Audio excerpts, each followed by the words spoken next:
Hello guys, good morning and welcome back to my channel guys. Ngayon yung ating maging content ngayon sa ating vlog.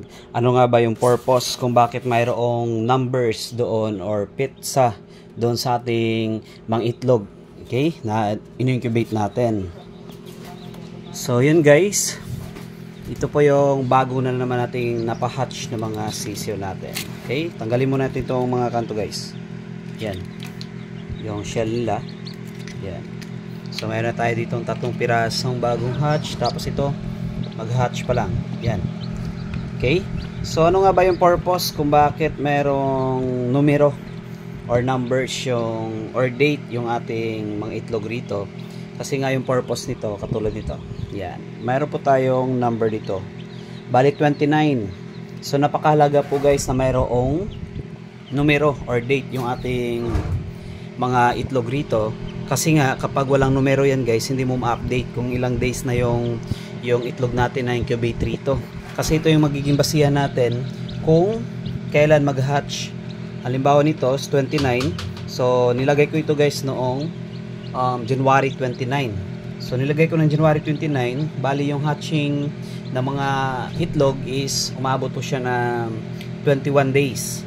Bali from 29 magbibilang tayo ng pagkaumaga ng 1, 2, 3 hanggang mag-hatch sila. Basta umabot ng 19, 20, 21, nag-hatch na sila yan guys. Minsan lumalampas lang ng 21. Okay, depende sa itlog po yun guys.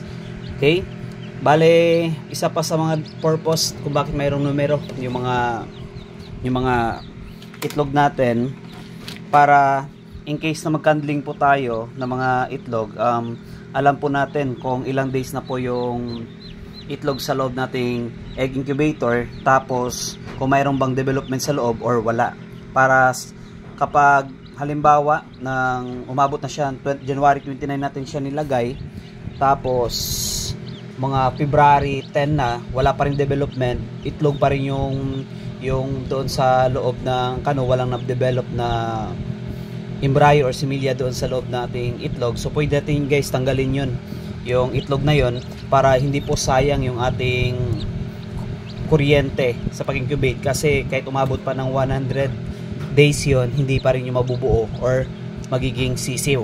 Okay, bali yun yung purpose guys. At saka yung purpose din nun ng number, para mas madali po tayo magpaikot, kasi manual yung ating egg incubator dito, manual turner po yung ating egg incubator. So ganito lang guys yung pag to-turn ko, para mas ma-detect ko rin guys na nag-ikot ba ako ngayong araw or hindi, ganun ba.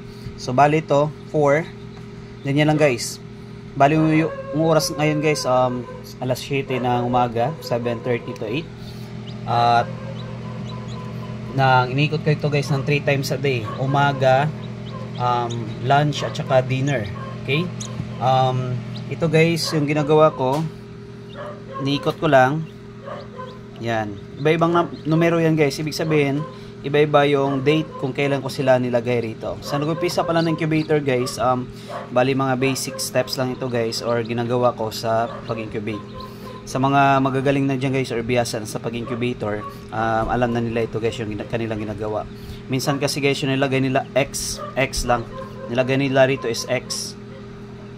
Okay, sa akin guys hindi ko nilagay ng X, kundi nilagay ko lang yung numero or date para mas madali ko po silang ma-monitor. Ganito lang po guys ako maglibot ng ating mga itlog rito. Okay, so ganyan, para makita ko lahat na mayroong numero, ibig sabihin naiikot ko na sila. Okay, tapos mamayang lunch guys, ang pag-ikot ko naman is nakabaliktad, ganyan naman mamaya. Okay, bali 3 times a day po guys kung iniikot yung mga itlog natin dito. Yan.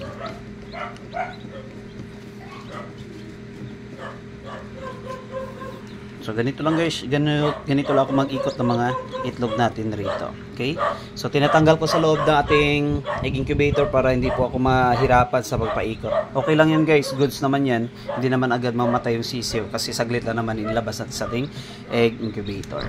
Okay, so ito guys, meron tayong nakalabas isang pirasong black meat na manok.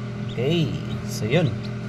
So yung ginagawa ko naman dito guys, kanilang shells, ito ginagawa ko rito is nilagay ko rito, iniipon ko yan guys.